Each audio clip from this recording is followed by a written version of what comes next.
the Riverside around the 9:26 mark. McClap. Yo, every time you say Riverside, it really fucks me up because I know, I'm dude. like, Look, how do you feel about me buying this program and I'm always having to be reminded of my old stomping ground? I guess your old stomping ground at this point too. Can we admit that the SBX, we were really thinking about like how much it looks like sex? Actually, or were we? Or were we? Hey. Damn, it's getting hot in here already, dude. Short Shit. Box Nation. I hope you guys enjoy it. Yeah, Sex Box. Wow, Sex Box Nation. All right, I guess I can. I will mark down when we share our screen. All right, Well, I guess that's the title of the show. Sex Box Nation. It has nothing to do with the Nothing topic with at hand, sex. but it's. Yo, clickbait. Thank you for joining us on Sex Box Nation. I know you're here expecting sex talk, but we're going to talk about comic books, the opposite spectrum. All right, one is definitely not going to get you. Damn it, I'm trying to remember the. It's provocative. It gets people going. Yeah, there we go. All right, bro. I had some warm up questions for you. Good, and I like to disrupt it. All right, and I still haven't decided if this is going to be a Patreon exclusive or if we're going to be generous and share with the commoners, the short box commoners. But regardless, for this warm up, they're definitely going to get this warm up. Okay. For this warm up, I need to share my screen. So give me 1 sec. Let me go to Chrome tab, and all right. There we go. I'm gonna go here. Boom, sharing my screen. Just a little visual for you listeners, right? So I implore you to watch the video version. But you know what? You know how me and Drew do. We give you an entertaining time, audio wise as well. And B just tries to make sense of my nonsense. And it's I ain't gonna lie, it's what's been keeping me like on my toes, and it's been keeping me on my toes. Like, how do you use your creative brain? Have you ever talked to Drew for more than 5 minutes? All right, I gotta keep up with him. My first warm up question. Okay. So as you know, I went down to Orlando to talk to to go visit Walt, and we recorded an episode as we always do. Yes. And the main topic was comic books that you haven't read yet that you know you should read. So like the classic stuff that you're just like behind on. Yeah. Like, is this thing that you've never like touched in any type of way, or something that you've started but just never finished? I think either or, right? Okay. Primarily like things that you probably haven't touched. At least that's how I approached it. So I my list was like Why the Last Man.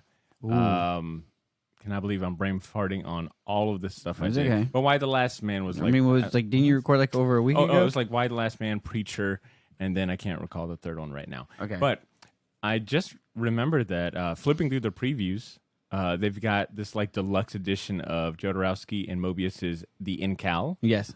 Because the movie has been announced and they're probably working on... They're doing all this promo to like get the hype up. Yeah. And probably because as I one feel like, should. Exactly. And I also feel like Incal is something that regularly gets like a collected edition or something like that.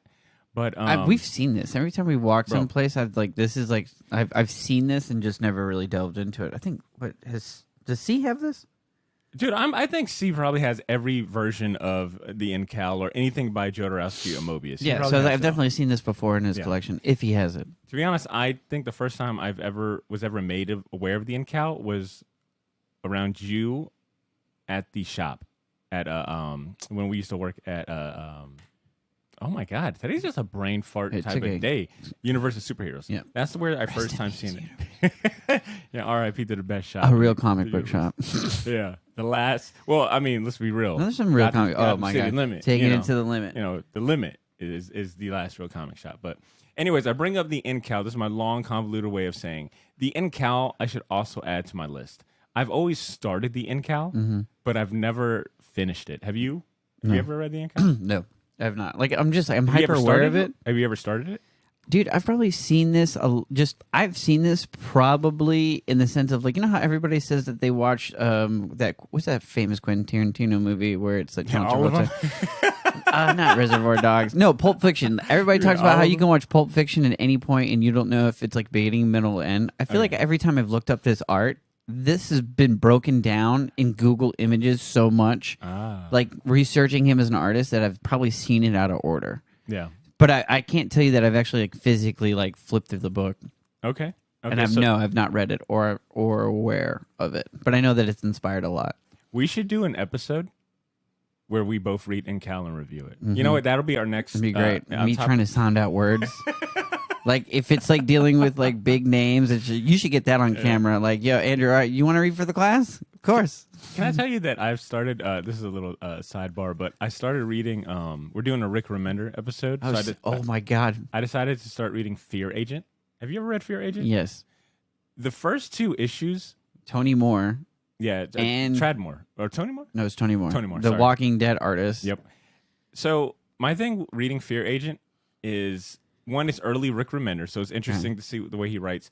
But it's also deals, it's centered in outer space, and bro, there is so many alien names in it. And I've told you before, I have a hard time trying to keep when I'm introduced to a bunch of different, very foreign alien, especially alien names. Yeah.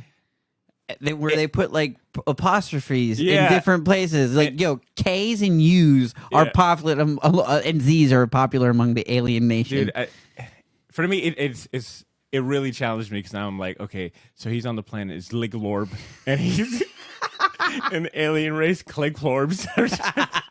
You're like, come on, man. Like, the only regular name in this series so far is the main character's name, Heath Hudson or Heath Houston or something like that. And I'm like, okay, finally, I can at least follow along with the main character's name, but the planet Zelalar. Just want those on shirts. You should put those on shirts. So, to your point, if NCal is filled with a bunch of those type of names, it's going to be a long read. Damn it. All right, but I want to toss a question to you and ask on the spot. What is one or two series that come to mind that you're like, I need to read those before I die? Savage Dragon. You have definitely read some Savage Dragon. I haven't read all of it. That's fine. That's That fine. was the question I asked you. Is this something that you read and that you need to read all of it? Give me something that you have not even dived into. Not even touched. But you know it's considered a classic. Like, it's always on the top 50 list of comic books of all Fables. time. Okay. Fables is one of those. I saw a Reddit post on Fables, and then we're doing Marvel, DC, or any of those. Any. Dang, you really put me on the spot over here.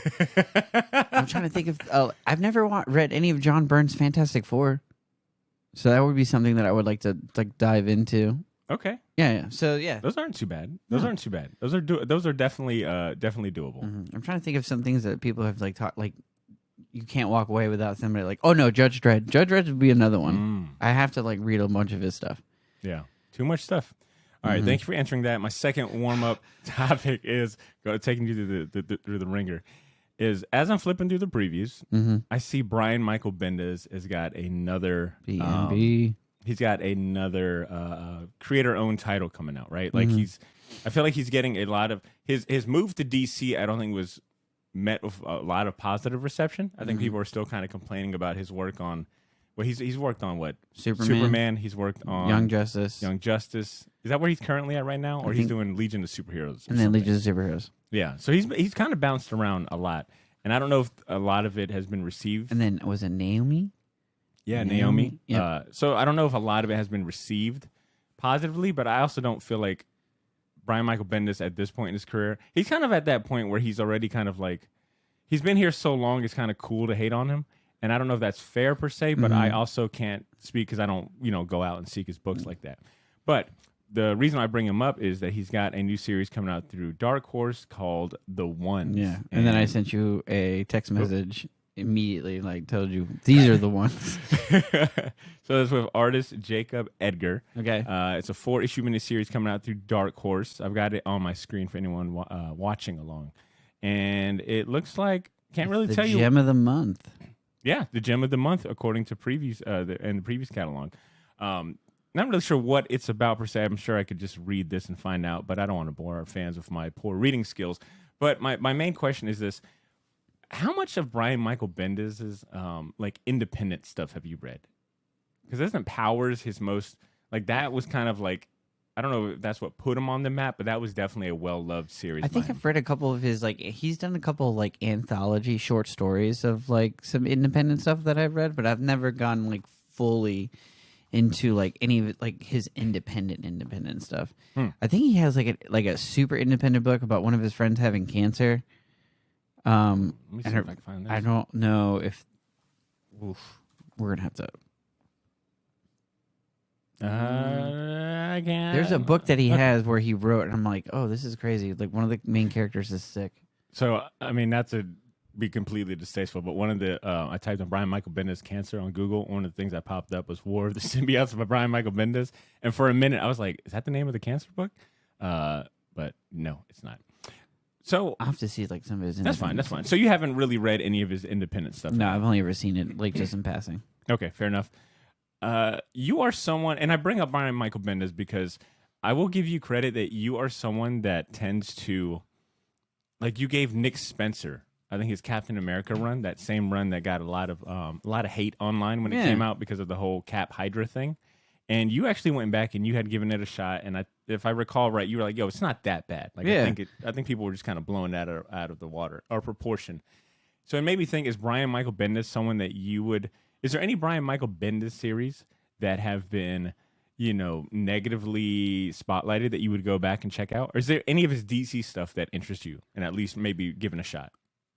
For any of his DC stuff, honestly, some of his Superman stuff kind of interests me. Like he went about like choosing some stuff that I think people just didn't agree with. I think I was one of the naysayers as well. Like, oh, come on, like how are you going to undo this? But it's just a fictional character, man. Like it's fine. Is that your sage advice at this age? At this age, yeah. At this point, yeah. At this point, because I'm like, all right, there's no. What are the stakes? What is there to lose?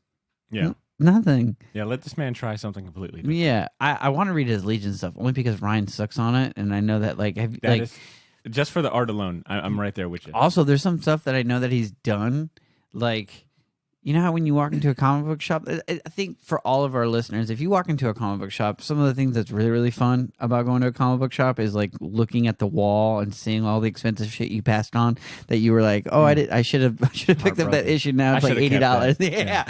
So, I should have fought my mom when she decided to throw that out. Yeah. So Legion of Superheroes is one of those. I keep seeing those covers.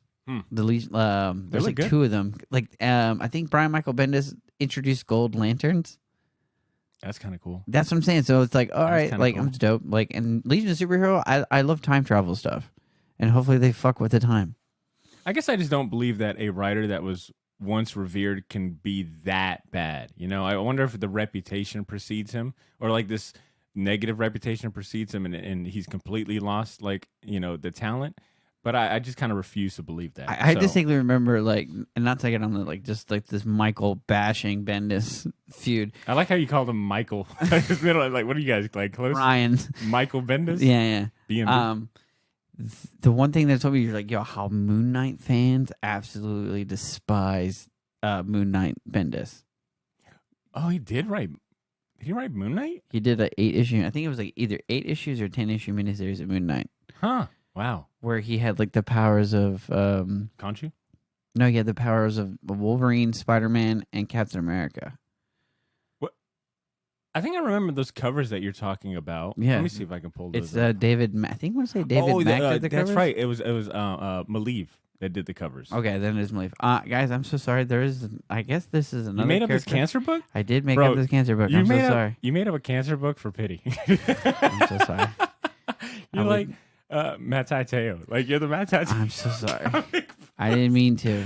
Please, I would like everything stricken from the record. All right. I apologize for wasting your time and space. Right. I do remember this Moon Knight series, and I don't know if it was him that he had these powers, right? It was like more so that he kind of adopted their personalities or something. Maybe. I just know the covers was cool as shit. I just remember he was rolling around with them, and that's why, but that's all in his head. Like he's not really rolling around with those guys. Yeah, Spider-Man, Wolverine, expect Captain America would never be seen with fucking Moon Knight. Nope.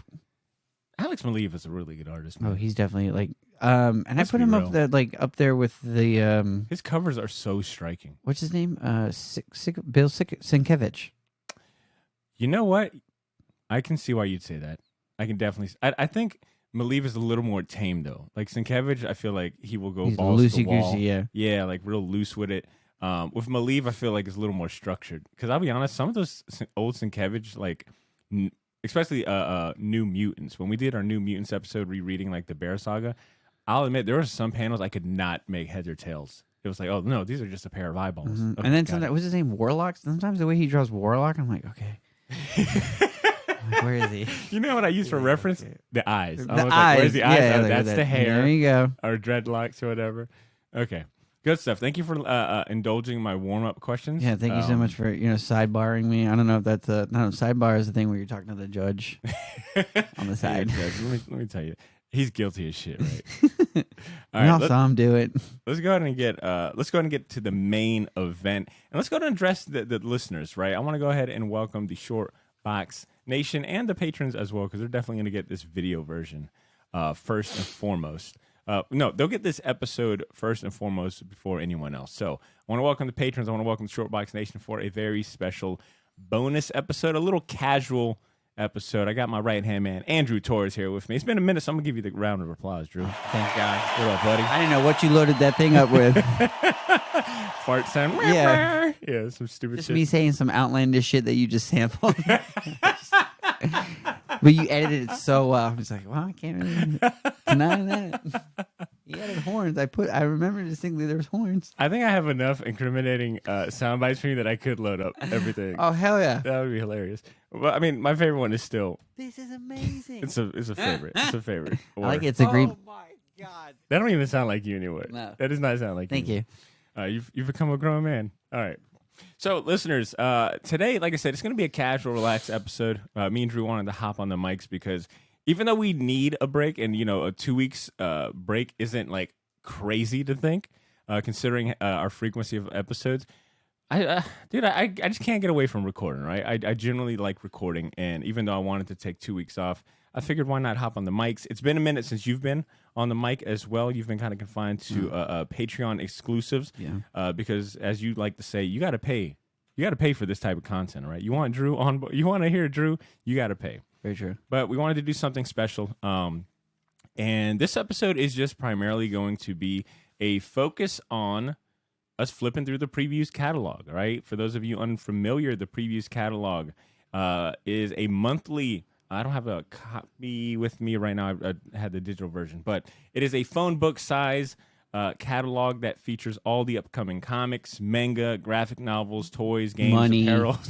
It's essentially a giant wish list for nerdy. You guys adults. remember when you remember picture a time when you're young and Black Friday was coming and that big ass Toys R Us phone book of toys came out and you got to peep all the toys that were coming out? You just be like, oh man, this is crazy. That's how it is every month for grown people to look through a catalog. Yeah, it's a bill in itself. You get charged just for looking through the previous catalog, but it shows you everything that's coming to your local comic shop. It's in one convenient place is what I like, that it's a monthly. You can either get a physical catalog or what I just learned kind of recently, you can also get a digital version of the catalog book. So you will always be tempted to think about all the money you shouldn't be spending, but you probably will.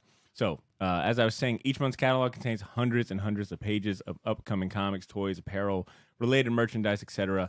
They come out monthly, so if you visit your local comic shops on a frequent basis, you've probably seen these massive books tucked away somewhere in the corner. You're blocking the view of something, and you're like, yeah, what is this big book? Get it out of my way. I want to look for all this other stuff. Dude, I like, at Gotham, he's got them in that cabinet down by the floor, but it always looks like a pallet. Like, I feel like the way it's stacked, because they're so thick, they look like pallets.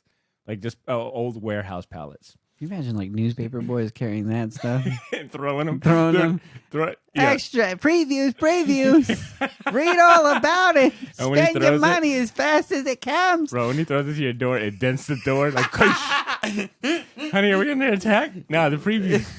But here's you're excited as shit. Like, you're just happy. It's like, woo! Fuck my door. And you look at my door, it's like all dented and shit. I'm excited. Yeah, but if you've been to your local comic shop, you can pick up a physical catalog for like $6. You also get the Marvel previews because there's so much shit coming out through Marvels. They need their own mini previews. But you can also get a digital copy too if you get, you can buy one online for pretty cheap. There's so many ways that you can spend money. We'll find it for you. Right? Right? It is like. I wish they had a call-in number too. I wish I could call them and be like, hey, it's me again. You with like your shoulder holding the phone.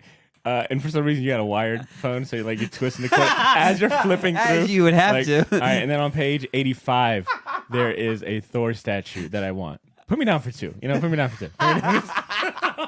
There's a variant for that one? Bro. Ooh. And you got rollers in your hair for some reason. You're also doing your hair. But that is, and I guess I should apologize in advance because me and Drew, the goal of today's episode was to flip through this month's previews, which is the timing on the previews always confuses me. The schedule, right? Like it came out this month in September, Yeah. but the solicitation on the website at previewsworld.com. It's like 2 years from now. It's like here's all the items coming out 2 years. But on the website, the solicitation reads, this November issue features items scheduled to ship in January 2023 and beyond. That is still something I need to kind of like wrap my head around. I'm gonna ask That we're in the year 2023 already, or the word beyond. No, it's anything just like that's beyond. It's like just... it came out in September, but they're calling it the November issue for things in January, and I'm sure I've probably got that right, but. Anyways, it's like your mother's cousins, sisters twice removed. All right, yeah, I get it. All right, cool. Yeah. How y'all related? I don't know, man. We just fam. We cousins. So the goal was to look through this month's previews and highlight a few things that we are excited for. So these could be like new comic book series coming out, picnic baskets, toy picnic baskets, as we waffle found, makers, manga, and all of that. So we had hundreds. What was that last one? Smut. It was comics for the record. Yeah. But this was our chance to kind of just get hype over some stuff that, wishful thinking. Maybe we'll buy these, maybe we won't. But if you are tuning in audio-wise, I do encourage you to check out the video because, we've got some visual references. We've actually got some of the pages pulled up with these items. So with that being said, I encourage you to join along on our YouTube channel. And enough talking, man. Let's go ahead and get this thing going. Drew, I'm going to start off with you, man. I want you to kick us off. As you inhale an M&M. This M&M bag is out of the frame, but I want people to know. It's family size. My man is over here, Pound Town, giving Pound Town to a family size bag. You're lucky I'm not sticking these in my little overall pocket over here. Like, every time I look away. Yeah. Damn, Drew, you really making a dent in this. All right. How about so you sent me 3 pages of with stuff that you like. You told me to send 5, but I was like, I didn't want to get greedy, so I signed in 3, and I was kind of hoping that me and you did some overlaps. I definitely got greedy, but I'm going to start with let's go with the previous issue. So pulling up your first image, and it is tell us what we're seeing. Okay, so right now we are seeing the hardcore version, the hardcover version. Yeah, these are hardcore adult only Mega Man. You've never seen Mega Man look like this. He's a fucking robot. It says Mega Man 0 X. Oh my god. Welcome to the sex box. We're going to be talking about Mega Man X. Damn it, you guys know Mega Man X is where he has a little bit more armor. His blaster's bigger. Very phallic, dude. All right, tell me what we're looking at. Okay, so if anybody's ever been at a con in the last 20 years, anytime you walk around, you'll see these books everywhere. Yeah. They're overly priced. They're $100. When they first came out, they were soft cover. Oh, this from It's from Udon. Udon has a bunch of just really good art books. Art books in general is just one of those things that me and you have talked coming into age. That's the one book that we keep on the most. I'll sell my comic books, but I'll keep all my art books. Oh, for sure. You know why? Because even though now I feel like Udon Entertainment has done a really good job of reprinting those, yeah. And I feel like every month they're reprinting these Mega Man ones. The Mega Man Official Complete Works. You got the Mega Man Zero Official Complete Works. Battle Network. And there was a time where me and you were looking for these, and these things were $160, and then any of those Udon books were $300 if they were Street Fighter related. Exactly. I was in my storage unit the other day, and I have a where's that storage unit? Look at it. It's at your mom's house, B. Yeah, whatever. I won't lie. Every time I go to my storage unit, I always do a double back. I always act like I'm a spy meeting up with another spy to do a transaction because I'm so worried about people. Lock the door. You put a match on top of the lock to make sure nobody's been jiggling. For sure. Fuck you guys, man. But I actually was flipping through all the Udon official Street Fighter art books I have. And they're beautiful. They are. They're great, but I was reminded how a few of them I spent a good bit of money because they sold out, and they were sold out for so long. And then, eventually, matter of fact, if we're looking at your page right now, there's a big old fucking sign that says offered again. These Mega Man books are selling out. So you would of these 4, Mega Man Zero, Battle Network, and the Star Force art book, which one do you not own? Do you own any of these? No, I do not own any of those. These are hardcover too. I've flipped. Yeah, that's what I'm saying. They've only been soft cover. Your brother has 2 of these. He does. I'm not gonna lie. Next time I go to the house, I might rescue them. That's the phrase I use. Rescue them. Look at the spine; they're all bent. You ever given your brother something, bro? You want, you're like, I I also want this, but I'm going to gift it to you. Mm-hmm. And then you see the way they treat it, and you're like, I'm going to rescue that from them. Like, Nope. I'm doing it a favor. I'm doing you a favor, because one day you'll thank me. I one time gifted my brother a video game that I was so excited. I was like, you know what? This is great. This is like an inside joke between me and him. Yeah. I was like, you know, it's like this is something. Anytime I come over, me and him gonna play this game. I was like, hey, like a year later, hey man, where's the game? Oh man, I traded that for another game. I was like, what? Yeah. He's like, yeah, I wanted to play this game. So I mean, GameStop was offering. GameStop was offering $3.20 for this one. What? I spent $30. Bro, you're almost like, I would have given you the $3.20 you would have asked, man. You could have just texted me and I said, hey, GameStop is offering me all this. You almost want to be like, I will give you triple what GameStop is giving you, you know? Just to keep you off the streets from selling. So, yeah. Do I own these? No.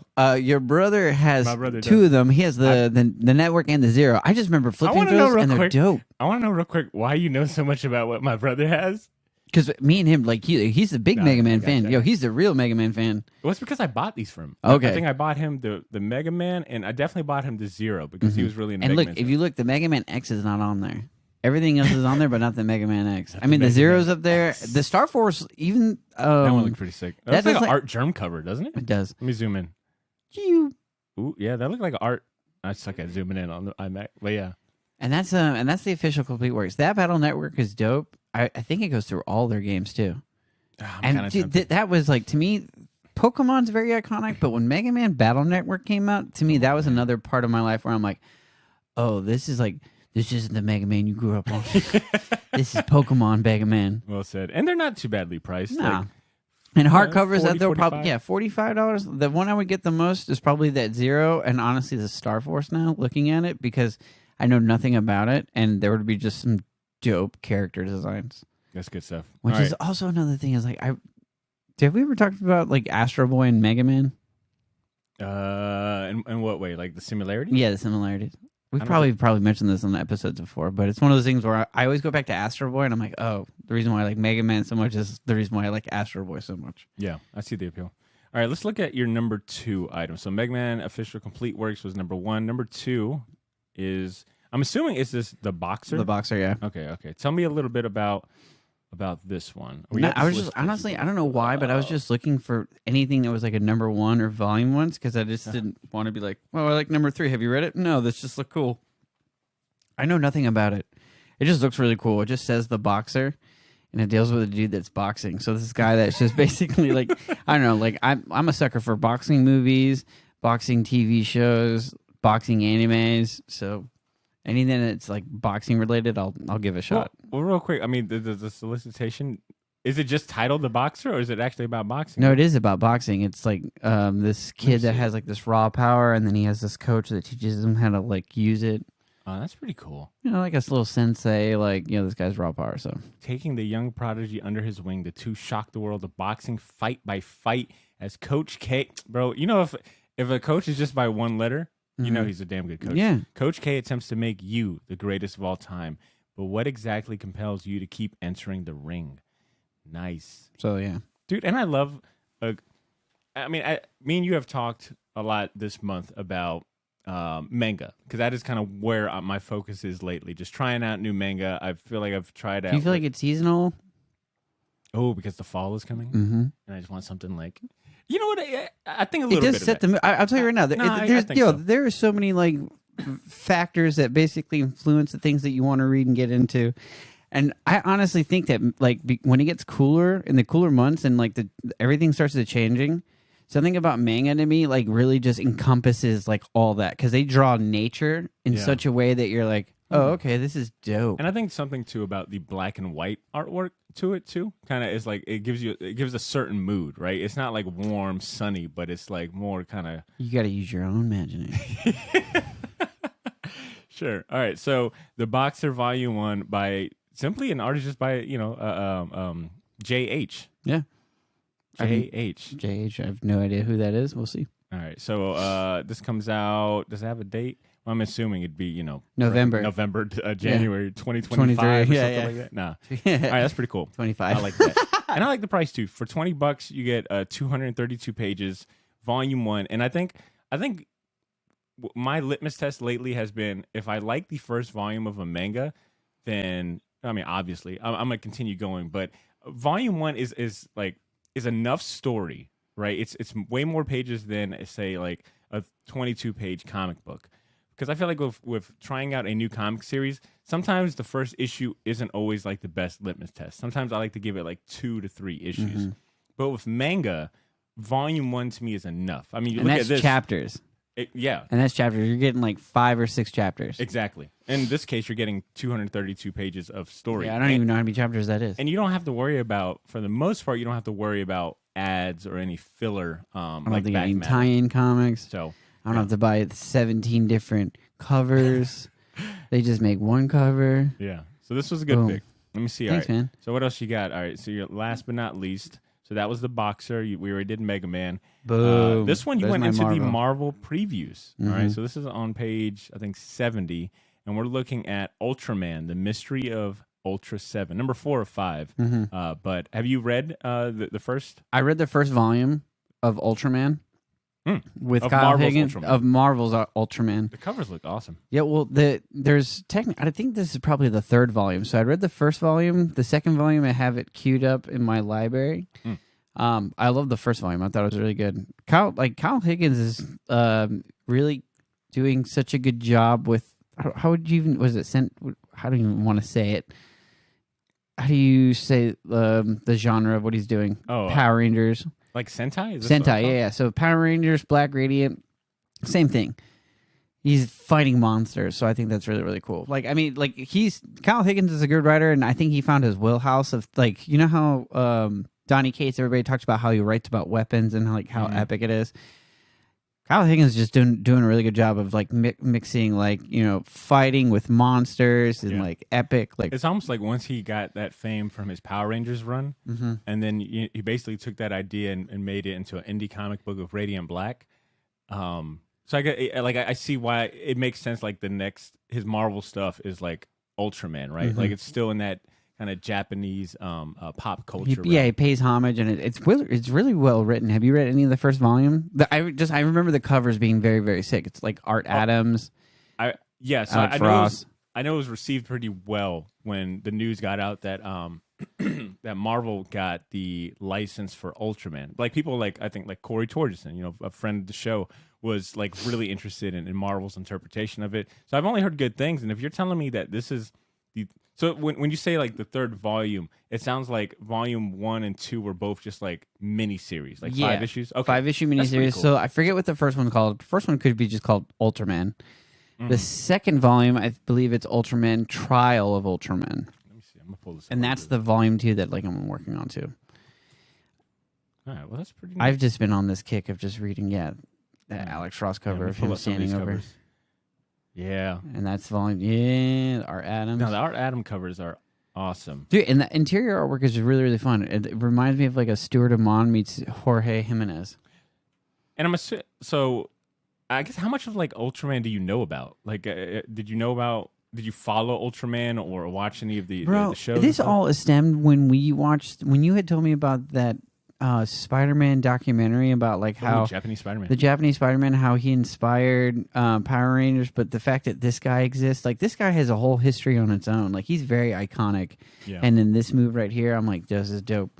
I've kind of like not dived deep into this, but I've kind of dipped my pinky toe in there. Yeah. In the sense of like, Netflix has like this animated show that I watched the first episode on, and then I read the first volume of this.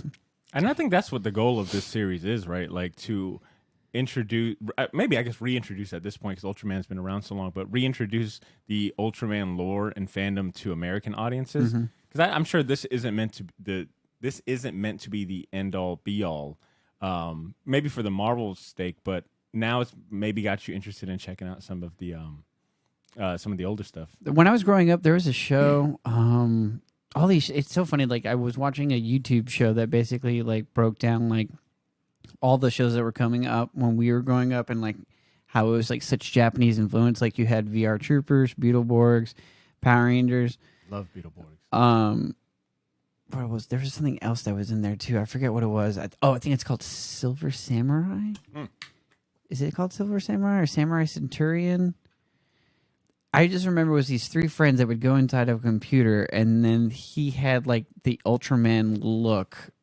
Oh man, that's bringing him back. I'm forgetting his name. Sure. There was a dinosaur. There was one guy that piloted a dinosaur. If I would look it up. All good.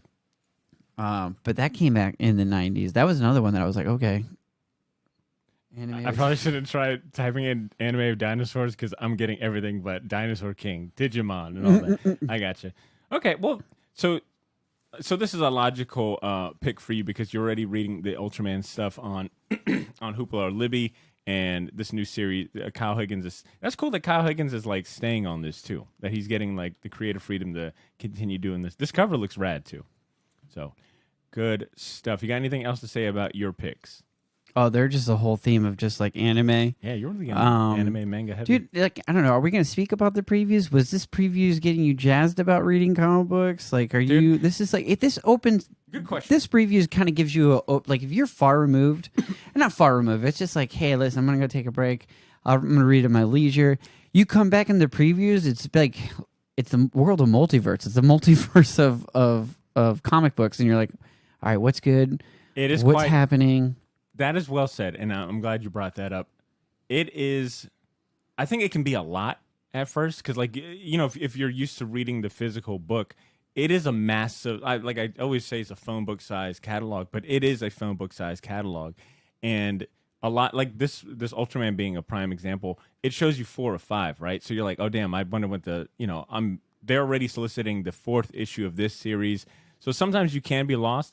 But to your point, if you've been out of comic books for a while, or you're not too sure what's going on, I think previews is a good like recap. You found the show? Yep. What is it called? Superhuman Samurai Cyber Squad. Damn, that's a lot of words. That is a long title. I don't know if I remember that one too well. But the toys, I remember the toys. The toys were like, oh snap, this is crazy. But I do agree. Lately I've loved flipping through previews. And it does help. And I guess we should also shout out that technically this episode is brought to you by our sponsor, Gotham City Limit, the best comic shop here in Jacksonville, Florida. Bro, I guarantee you, if you go into Gotham City, you're having a bad day, you just go in there. Just let Ben just make you laugh. Exactly. And he's always encouraging his customers to pick up. I mean, it's kind of behooves him to do so, right? But he's always encouraging people to get a preview. For the most part, he might even give it to you free or for a discount if you buy enough books. But lately, I've really gotten into, this looks cool. Damn, this actually looks really cool, this show, the Superhuman Samurai Cyber Squad. That's pretty badass. I actually have to ask Corey about this. I'm like, Corey, do you remember this? Yeah, Corey, if you're watching, please go ahead and what if he's like, I can't be friends with you anymore? He's like, this is the blatant disrespect that I've ever, no. But yeah, lately, I have really been, I've just been picking up previews. And to your point, it's because I know I can't read everything, but I would like to be aware of what's coming out. And there's something about just flipping through this massive book of just like stuff, right? Like you don't really continuity. You don't get bored. Like you really don't get bored flipping through it because there's just so much to go through. And I'll be honest with you, I like this digital aspect. I think I might just start getting them digital because after you finish the previews, there's really no rereadability. Break your screen real quick and tell me how much you like digital. Just tell me right now. Like whatever you're reading on, just throw it on the ground and then tell me how you like reading. But my issue with previews early on was that I see what you did there. They're so big. It takes up. You're like, how do I get rid of this? Do I recycle it? Like you really have to go to your recycling bin and throw that shit. Are we talking about previews or the sex box? Previews. Okay. But yeah, I enjoyed flipping through this previews. There's a lot of cool stuff coming out. I think this one didn't have nearly as many new number ones as I wanted to see. Because, some previews is like, this one has all the new number ones coming out. But I think because we're getting towards the end of the year, a lot of things are wrapping up. Yeah. So I'm going to go ahead and move on. I'm going to go ahead and share. I'm excited to see all the stuff that you pick because I'm going to talk shit about it. Well, I mean, judging from our pre-production talk, it sounds like a lot of things I'm going to share, you've already seen. Yeah. So obviously, you gave me the previews to look through, and I had to pick on. All right, so I'm going to go ahead and I'm going to start off with this one first. Okay. To kind of continue on this manga. Dang, I'm so excited. Here's the thing. I saw that, and I was like, Yeah, this is badass. So I'm my first pick that my first pick is this Adam the Beginning manga. So in the previews, the page that I got pulled up, they're soliciting or volume 3 already, but I've already got volume 1 pre-ordered already. Comes out in October. Volume 2 comes out at the end of the year, and then volume 3 at the top of the year. But it's supposed to be like this prequel / stand-alone story to Astro Boy, like the original Astro Boy story by and they in the solicitations they call him, of course, the manga godfather, Osamu Tezuka. And they even credit Osamu Tezuka as part of the original story, alongside, I guess, the actual person that did the script for this Adam the Beginning, Masami Yuki, with art by Tetsuro Kasahara. But just judging from the preview pages that is available here on like Amazon, I'm for it, man. I love how they break panels. Oh yeah, I love manga, how they do their panels. So manga panels to me are like, whoa. Yeah, why'd you do it that way? So it's supposed to follow, I believe, Dr. Light and Dr. Not Robotnik. Now I'm thinking, Mega Man and Sonic. You took Sonic and Mega Man. I know. I combined both. Yeah. So this manga series is supposed to be a prequel story that I think for the most part follows Dr. Tenma's origin as an engineering student. Solicitation says it all, but a sci-fi manga about the turbulent lives of 2 robotics engineering students, which I'm assuming one of them being Dr. Tenma, and their latest revolutionary project, the unassuming yet insanely strong A106 or 6. So I think it kind of just follows like maybe like the proto Astro Boy kind of series. But I mean, it's being solicited as perfect for fans of Battle Angel Alita and Ghost in the Shell. Okay. They're giving credit to Osamu Tezuka.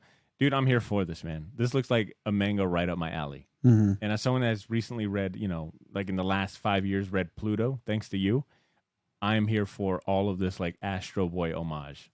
It's always fun because you get to delve into the whole like psychology aspect and what it is to be like alive. The only thing I'm missing is actually reading more Astro Boy. I did try to read like volume 1 of Astro Boy. It's a hard read. It's hard. It's like reading those like old DC like 1927s. You're like, oh, I know this is going to be good, but like, yeah, you're like, if I read this younger or earlier or when the time was out, I can understand the full impact. But I've already been accustomed to seeing like mechs and anime and manga at this time.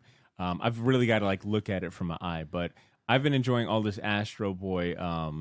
I guess learning about Astro Boy through these homage kind of mangas. Yeah, that's what's really cool about it. They do people are such big fan of Astro Boy that it's more modern too, right? Like Pluto is an homage to Astro Boy, but it was it's a recent kind of modern murder manga. Mystery, exactly. Kind of, and it feels like a True Detective. Yeah. So Adam the Beginning was my first pick. That's got me hype. That is in the previous catalog. My next one is I'm gonna go with this. The next one that caught my eye in the previous catalog is coming out through Frank Miller Presents, and it's Frank Miller's Ronin Book Part 2. He's got Philip Tan and another artist, Daniel Henriquez. I'm not familiar with him, but Philip Tan was enough to get my interest, to pique my interest. You got Frank Miller revisiting Ronin and doing a book 2 for, this new publishing company that he's got going on. Tell me that these covers do not they look amazing. They look fantastic. I don't know if this second one right here in the lower right-hand corner I think that is Philip Tan because I see his signature. But just from the artwork alone and it being black and white too, I would probably pick this up just for the artwork. Mm-hmm. It definitely looks like one of those it looks gorgeous. And it looks like it's going to be a prestige format, 56 pages, black and white at that. $7.99, not bad. I'd pay that for a prestige format. Yeah, hopefully it can stick the landing. Hopefully it's good. Good point. Have you ever read Ronin? No. Because, I was on my Lone Wolf and Cub kick for like the past 6 months, and I still wanted to continue reading more like kind of samurai stuff. And I was really tempted to give Frank Miller's Ronin a shot because, Frank Miller did basically a good majority of the first couple of Lone Wolf and Cub covers. So maybe I might revisit it, or I might just honestly just jump in here. And see what's what, see if you're able to like understand everything. I mean, it could be. So this is supposed to come out, I guess same thing. Is that Jim Lee? Is that Jim Lee? That's Jim that's Lee. what I'm saying. It looks... No, it's to the left. Is that Jim Lee? No, that's Philip Tan, dude. I can tell by the eyes. Really? Philip Tan. Okay, like, from a distance, I was like, holy No. crap. Okay. well, that's what I'm saying. This cover on the right hand side looks just like Jim. I Lee. think that's the variant where it's like that's the Frank Miller cover, but it's Philip Tan and Frank Miller. That's just Philip Tan. Okay, That's a good point. it's beautiful. Yeah, it Looks good. So I'm excited for that.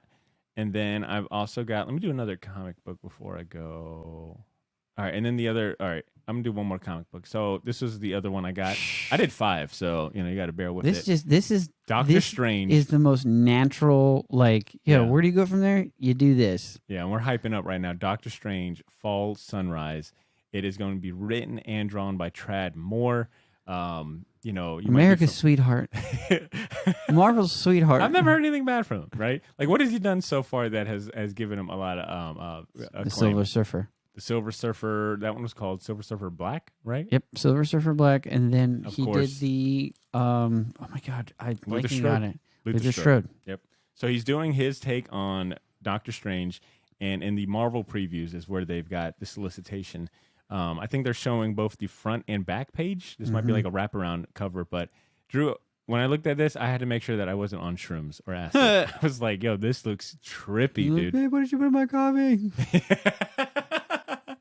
This looks so trippy, As dude. it should be. Are you excited for this? Heck yeah. I didn't even say the F word because I'm so excited. That's how much I respect Tradmore because you can't curse in front of Tradmore. I don't know. He's America's sweetheart. He according is to you. America's sweetheart. I mean, I feel like if this little preview, this cover is going to be a taste of what we get, I think it's going to be worth it just for. I feel like Trad Moore is always going to be worth it, especially if you are a fan of like just comic book art I guarantee and just you, pushing the envelope. I feel like Tradmore, like honestly, like we'll say like 20 or 30 years from now, because like I mean his stuff is great now. It's like I feel like 30 years from now it's gonna be one of those like, oh my god, like this dude, like the way he draws is just amazing. Like You know what else I like? everything in the thing is gorgeous. You know what else I think is going to help with that lore or that is that he's really good at picking. Like he isn't like oversaturated. Like there isn't a lot of Tradmore. You can go to like say Luther Strode, ran for 3 volumes. That's a lot of Tradmore. But it's good. And then you get the other one that he did with Alex Knott. He did another one with, I think it's Alex Knott or Alex wasn't Knott? familiar with that one. Aleskot. It's the one where everything is on camera. Oh yeah, And him and that girl are That's right. like trying to run and like disrupt. That was an Image series, right? Mhm. Okay. Yep. So that's what I'm saying. It's like I think he picks really good projects, and he looks like someone that only does because I imagine his work takes so long. Like his work is so detailed. He fills there's never any negative It's space. all or blank. geometrical. It's like, Yeah. you put a lot of thought into your panels. You're It's like- probably like drawing, redrawing. I'm pretty sure like he does stuff, doesn't like it, and just starts anew. Man, I can only imagine what his like scrapped projects look like. But he's definitely someone that anytime that he's got a project coming out, I think he piques my interest. Like your ears perk up because you're like, how much work goes into his artwork, and you're like, oh, if he's doing a project, then it's one that he's gonna invest. Just like in. I've tried more covers, and you'll just be like, wow, this guy is just amazing. Yeah, he's pretty awesome. All right, so that was my comic pick. Now I'm going to get into the toys because I was going to highlight the toys. First and foremost, look at this beefy ass Beta Ray Bill figure. Dude, he looks freaking amazing. He is on page Didn't see that in Love and Thunder. 25 of the previews. He's underneath the Diamond Select toys. Well, it just makes me mad that the fact that Beta Ray Bill didn't show up in Love and Thunder. I'm still holding on to that? Dude. Dude, it's one of those things where like, yo, you had a chance to like make like, and I understand like it's funny because they have all this like CGI negativity of like they're trying to like pump these movies out, and it's like, come on, man, like you can give it a little thought and kind of work on it, like. He could have been in the back. He could have just been in the back, like. Dude, a that's all thumbs I up. want. Here's the thing, like his whole character and development story, like I mean, it's amazing. It is beefy. It's Beta Ray Bill. I love it because this reminds me of what's his name? What's the dude's name that did the Beta Ray Bill? Walt Simonson? Not Walt Simonson. I'm talking about the guy that just he Daniel had Warren Johnson? Yeah, Daniel Warren So, Johnson. Daniel Warren Johnson. That looks like a Daniel Warren Johnson Beta Ray Bill. Yeah. This is now. Like that's the dude I'm asking to help me move my couch. You know, He's the one that you asked to move that really heavy like dresser set that you got.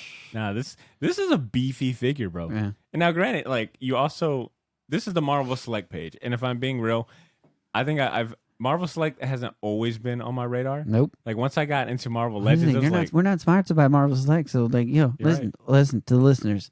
They are beautiful looking figures. They're gorgeous. they're more for display. Well, they're more for display. It's not like I play by We're like, toys. listen, if you want to do stop motion, any of that robot chicken shit, this is not the figure for you. No. But honestly, yeah, they all look good, but I just know them for a fact. Like, this is not something that you give to your like niece or nephew. If your nephew is like, oh, I love Badr Drew, no, don't give him this. He's gonna break. But I like that. I don't know. It's the Marvel Select are.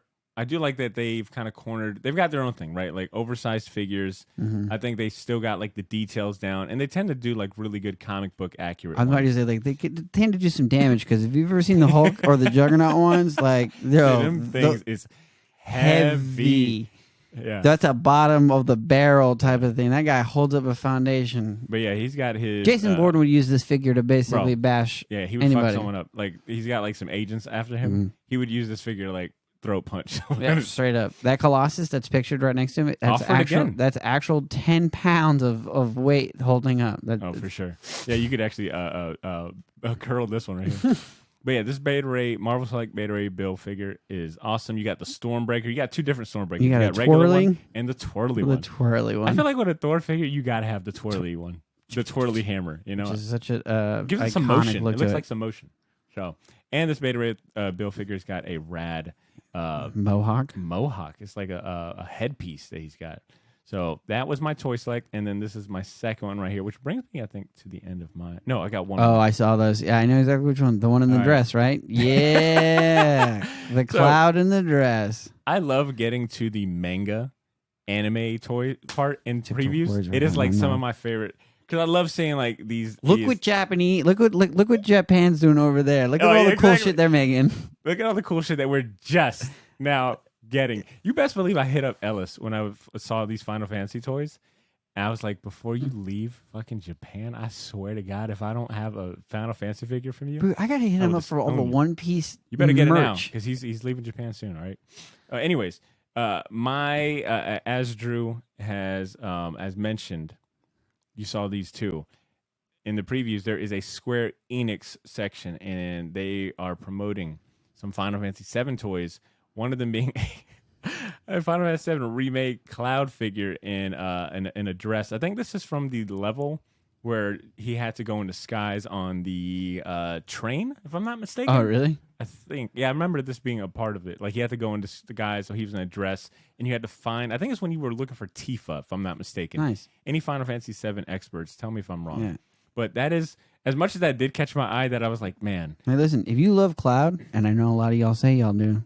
Yeah. This is the figure that proves how much that you love Cloud. Yeah, show me, all right? But you ain't a true fan until you have all the Cloud products. If you can't love me in a dress, and you can't love me on my best. How you going to love me on my best? Dang. Right? But my real figure that caught my eye is this one Near right here. Automatica, the all black with a sword. Oh, God damn it. The one up top. Oh. This Cloud Strife figure. The same figure you have like 10 versions of. I don't. Bro, I do not have a Final Fantasy Cloud figure. Yes, you do. No, I mean a mini one. Oh, okay, yeah, because you need that life-size one. That's right.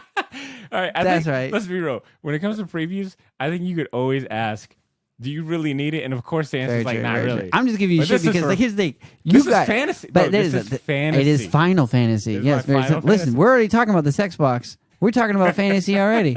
What's your fantasy? Ludicrous this shit. Yeah. What's up? But what's really cool is the fact that you willed that Cloud into existence. Oh, the mystery box. The mystery box. You're like, man, all I want is a Cloud. Opens it up. Boom. So no, forgot the Cloud. But back to this figure. This one is. It doesn't show you like what the height is. Oh no, it does. It does. It says figure size 7-inch figure. What's a thick boy? And 7 inches. Go ahead. Are we in the sex box now? No. We're talking about fantasies. But the reason I want it is because this is video game accurate and not video remake. Game accurate. Yeah, all right, man. Come on, man. I'm just repeating what you're saying. Can I believe? Yeah. Can I believe? Oh, believe. Can I fantasize? But anyways, I am a sucker for Cloud figures, especially when they give him the Buster Sword. This one is the video game accurate version. What sword is it? Buster. Cool. Oh man, I feel now you make me feel dirty about. No, it's okay. Listen, you like it. Look, blonde, man, you blue can't eyes. tell me this is not a sweet figure. No, it is a sweet figure, dude. any Cloud figure that comes out, Cloud is like up there with like Deadpool and Spider-Man. He's so iconic that any figure he comes out is going to be dope. Do you remember when they did Final Fantasy Avid Children and they did the Cloud figure with the motorcycle? And it came with like 10 blades, and you're like, damn. I don't even know what. I don't even think he's knows how to use 10 blades. Yeah, I don't even know where I would put this, but I want it. But yeah, no. Here's the thing. To admit, yeah, the reason I'm talking shit is because I want it so much. The thing that would hold me back. So this figure comes out. Oh, son of a bitch! It comes out November 2023. The thing that would hold me back is that I feel like the price tags on these are always way too much. This is a $130 figure. Oh, I didn't even look at that. Never mind. Put it back. Put it back. Minimize that. Please. I don't want it. I like Cloud, but I don't like Cloud that much. Like, yo, play the game. Play the game. Just play the game. The game right now is $8. You can play as Cloud. Look, previews. Previews will make you feel so poor. You're like, put that, put that back. Put that back. You're like, I don't even own it though. No, put it back. Put it back right now. Burn that previews. Yeah. So that is my toy, and I guess I should mention the one I overlooked here, which is another comic book. And that is Philadelphia. There was a solicitation for Philadelphia number 25, a comic book that Walt has mentioned every year that we go down to record with him. I believe the premise is something involving a secret society of vampires that secretly run the United States, like presidents that are vampires have been running it and blah, blah, blah. So number 25 is coming out, looks like November 30th, so this year, right?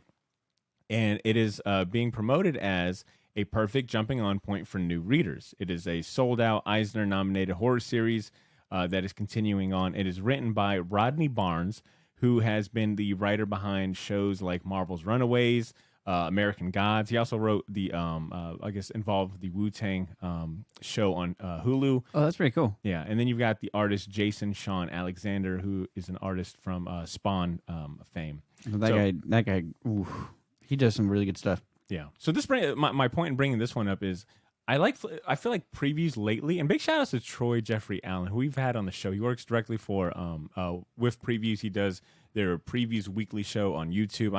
I need to hit him up. I want to have him back on the show. But previews I feel like it's changed. Like it's gotten better in the sense that instead of just showing you, hey, here's 600 pages of stuff coming out, for the comic book section, I've noticed that they've done a good job of like showing you, hey, this is a good jumping on point. If you're a fan of X, Y, Z, then you'll like this. Give it to him. Give it to him. Yeah, so I like that they are showing you potential new readers. Hey, this is a good jumping on point. You should check the series out if you like this stuff.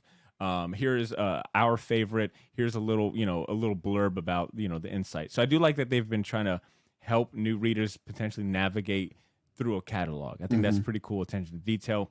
I bring up Philadelphia because I think me and you have told Volt for the last 2-3 years. Actually, you know what? To go back to my first thing, what do you know is good that you need to read before you die?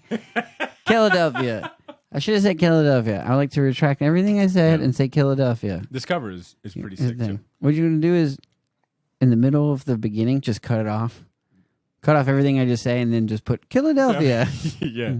Image, by the way, previews early on, previews was the way that I was introduced to Image Comics because they do a really good job. They give you the whole damn comic book in the previews. They do. They actually will show you 19 pages. Yeah, I was about to say that the Image section, and we remember a time where the Marvel stuff was in previews before like Marvel's decided. That's how old I am. Damn, that's a good gauge. That's a good. That's a good litmus test. I remember when Marvel's was in the previews magazine. Damn, old timer. That's a veteran right there. But we remember when Marvel and DC were both in the previews. Like their comics were in there before and they were separated. fighting. It was like it looked like they like you're like damn, like who has the bigger one? Like you flip the page and then the DC solicitation was like, corny shit aside from that other company, Batman number 100. But Image, I feel like has really. Like their space in previews now that Marvel isn't there or DC, I love flipping through their space because they give you so many of their titles. And to your point, you also get sometimes like preview images of the interior artwork. It's almost like Image was like, wait, we got all this real estate? All right, bet. And even like some of the other smaller publishers, like Dark Horse, Dark Horse, Boom Studios has like a pretty good section. Oh, I remember Kaboom. I remember Kaboom was like coming up on there. You can see like all the covers for everything. Yeah. Dynamite, like anytime Dynamite did solicitation, they were like, "Yo, these are all the covers." IDW. I do have one more comment to. Actually, I looked at my note and there was one topic we didn't touch, and this is perfect jumping on point because we're talking about Let's touch the next topic. Can you stop being so pervy? I'm not being pervy. All right. You said touch kind of weird, but sorry. Actually, you being pervy is perfect for this next topic because I wanted to ask you. Dang. I wanted to ask you. Oh, please don't. Talking about these other publishers, right? Dynamite. I'm sorry. Damn it! I fucking shot my load. I'm just gonna jump to it. Dynamite section in previews is way too horny. Oh, way too thirsty. Let me see if I can pull it up. Dude, no. Like, I don't want to see any of that stuff. Bro, I was like, what is this? What is this? Wait, I want our viewers. I want people Dynamite watching. is just like, yo, listen, like, we can't, like, they're basically, oh God. Not.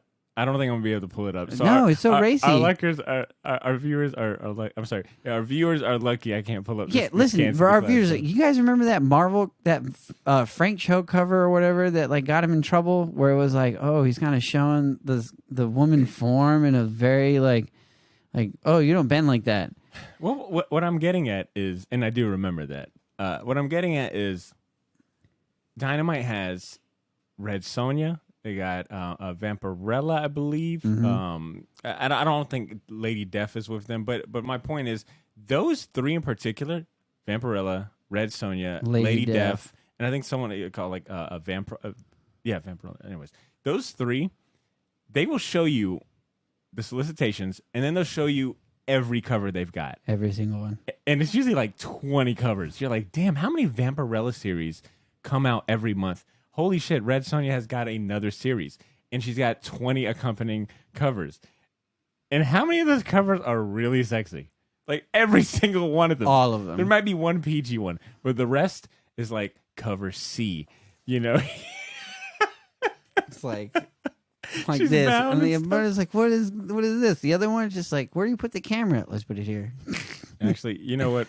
Oh my God. I'm kind of tempted to just kind of go. Dude, it's so it's just cringe, and it's like, oh my God. I'm sorry. The only other sexual thing that they give you is Tarzan, written by Dan Jurgens. Yeah, it's just, I don't know. It's just funny because how many covers you get, and then it feels like the more letters you get in, like cover L and Q, they start blocking out. When they start blocking out certain parts of the cover, and it's like, ask your retailer. Like, no, I'm not getting it. A 1 in 1,000. Just to show like some boobs, you're like, I'm not gonna embarrass myself. Bro, here's the thing, and like without, I wonder how much those go for. I have no idea. But the fact that me and you have worked at the comic book shop where we've had to see, like, you know where those comic books are at. Like, I remember the very bottom, the very bottom behind the shelf. Bottom. Wait. If I was, I'm going back to the shop. Okay. All right. Customer walks in. He's like, mine's on the bottom. And sometimes those customers would come in. Theirs is on the bottom. They would just say, yeah, mine's on the bottom. And you knew when they said that. Oh, yeah. Oh, you got them counted. Yeah, because then you would flip through, because there was always a bag and board with, like, it was all blacked out. And you're like, it's like, oh, what's behind? Oh, shit. You're like, all right, cool. And you're like, and then they're like, it's the whole stack. And you're like, what? The whole stack? Really? There's going to be like 50 comic books in there. 50 of these. And those are always the customers I could never small talk. Never. My small talk was real bad with them because I'd be like, so this weather, huh? Versus another customer is like, oh, let me talk about what you're reading. Terriot. I remember it was like Terriot. Tarot. You're like this, and you're like, huh, okay. And then you're like, oh. That's what I'm saying. Previews, that's what I love about it, man. They will show you everything. And to our earlier point, sometimes you get introduced to the whole spectrum of like this nerdy world of comic books, toys, and memorabilia and all that. Yeah. It's just that, like I said, when I was flipping through the Dynamite stuff, I was like, man, this is really horny. These are really horny pages like going on. These covers are really horny. Don't ask me if I put in a pre-order. I might have hit up Ben like, man, I'm just out of curiosity. Can you get cover W of Vampirella versus Red Sonja? Man. Thank you for indulging me in this episode, Drew. I think, of course. Would you be down to do this every month? Yeah. Flipping through the previews, talking about things that we can't afford. Yeah, I love it. Yeah, we'll change it to the previews. I'll do it like this is something that my dad does. My dad will be like, yo, get me the used car section. I'm like, why do you need this? Dad, you got a car, and you already have a car. And he's like, I just want to see what they got. My dad will go through a car auto and just look through it You know what it is? You know what? and complain about what they're selling it for. You know what this... They want 4,000 for what? How many miles? Nah, they added their mind. Dad, are you going to buy it? No. Then why are you getting your blood pressure up? You know what flipping through the previews is like? It's like that saying where it's like, what is it? I may be married, but I can still look at the menu. That's I used to get on my mom all the time because, I mean, we come from brown moms. Or maybe we just come from like an era of moms where like the QVC to them is something that is just ingrained. Like I come at my mom. Holy shit. Have we become our... No, we haven't. I have, but... Wow, you're right. Like Sorry. the previous catalog is the QVC of comics. For comics. It's like, I'm just looking. I'm just looking. Can you imagine if we try to apply for previews and we were trying to sell their comic books like infomercials? I could do it. Matter of fact. All the products? Matter of fact. All the products they give you? I could definitely do it. Yeah, I feel like it'd be trouble. Would you try to make your own character, or would you just be P. Milligan? No, I would almost be what is the name of the host for Lifestyles of the Rich and Famous? And here we have a 1975 Spider-Man, Rich and famous. That would be my thing. Dope. Okay. Cool. All right, Drew, I appreciate you, man. Let's go ahead and get to closing. Listeners, I hope you got a good laugh out of this. All right, even if maybe you didn't learn a lot, hopefully you got a good laugh, and hopefully you guys enjoyed this. Right, let us know if this is something that you want to see more episodes of. We can make this a monthly. We'll make a follow-up episode to see if we actually ordered the shit that we were talking about. That should be the end of the year episode. It's going to be me every episode. Did you get it? Nah, I didn't. But I feel like I feel like Ben would if we could work something out with Ben. But at that point it'd be dangerous. I just had a conversation with someone the other day about like trying to tame. Like I feel like I'm at a good point in my collecting journey where I'm not buying just a bunch of stuff. So I want to continue that on. And I don't know if this is kind of like falling out of rehab. Like I just completed rehab. I've sustained I have a good pull list that is reasonable. Mm-hmm. It isn't expensive. I'm not buying a bunch of stuff. And now I'm tempting myself. Okay, for the next, I'm telling you, the next preview we're doing, I'm going to pick some of the most outlandish shit. Dude, we should. I thought you were going to come a little more crazy. Here's the thing. I wanted to, but you had sent it, and I was like, oh, he's taking this seriously. I was like, let me just pick things that I can afford. Like, let me just pick things that I know that I can afford, but they won't ask about it. All right, next one that we do. Let's try to. I think we should continue to try to go outlandish. There's a picnic basket. There's a Mickey Mouse picnic basket that I would have just been like, "Oh, this is just dope to have." That's funny. All right, but listeners, let us know if you want more episodes like this. Let us know what you thought about this. Yeah, and if you don't, who cares? Because I'm still gonna do it. I'm still gonna record still gonna do it. And if you are curious about when the rest of the crew will be back, we are recording a Rick Remender Spotlight episode next month, so that'll be the next episode. So get your Rick Remender reading game up. So read, what is it? Read some Deadly Class. Tokyo Ghost, Deadly Class. Keep on going. We're going to be Uncanny Avengers. Okay. What else did Rick I was going to do Uncanny X-Force. Oh, Image Only. So there's Scumbag. I think he did Redneck. No, Donny Cates did Redneck. I think you gave plenty of good jumping on points, and those are probably. The best Rick Remender, Black Science. Black Science. Would you really think that's his best? Yeah. I feel like you could also make an argument for Deadly Class, though.